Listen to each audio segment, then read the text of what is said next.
Kwa ihinda iraya mathikũ atarĩa maikaraga mũgũnda-inĩ wa Kamae makoretwo makigucania na ũrũgamĩrĩri wa University ya Kenyatta, University ĩyo ĩkĩenda mehere.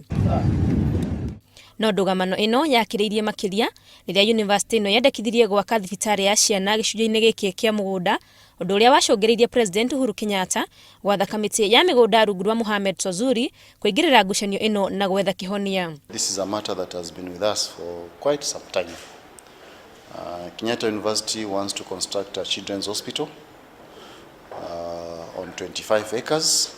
The Kamae residents were saying that they were not ready to allow them to do so because they have squatted on that land for a long time.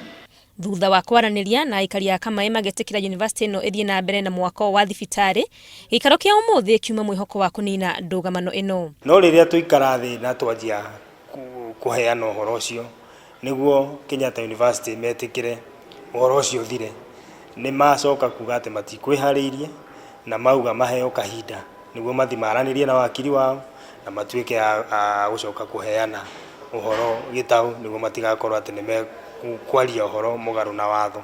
Ona wakorwo maumĩrĩra ma gĩikaro gĩkĩ matinaringana na merĩgĩrĩra ma aikari a Kamae, atongoria a gĩcigo gĩkĩ nĩ mamahoete matikae gũkua ngoro. No ũrĩa kwahana nĩ atĩ nĩ marenda portion ĩyo ya ĩka iko 17 nĩguo make facility.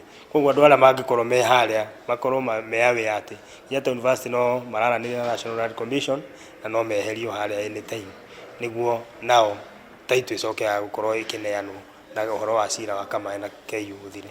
Itanya inene rĩa gĩikaro kĩa ũmũthĩ riuma gwetha kĩhonia igũrũ rĩa ngucanio ĩrĩa ĩkoretwo kuo gatagatĩ ka University ya Kenyatta na aikari mũgũnda-inĩ wa Kamae. No ũndũ ũcio ndũnekĩka thutha wa University ya Kenyatta kuga atĩ kũrĩ na cira igoti-inĩ igũrũ rĩa ũhoro ũyũ, na koguo kĩrĩa gĩtigarĩte no gweterera. Ngĩribotera Inooro TV kuma nyũmba ya Athi House gũkũ Nairobi, njĩtagwo Wangui wa Mwangi.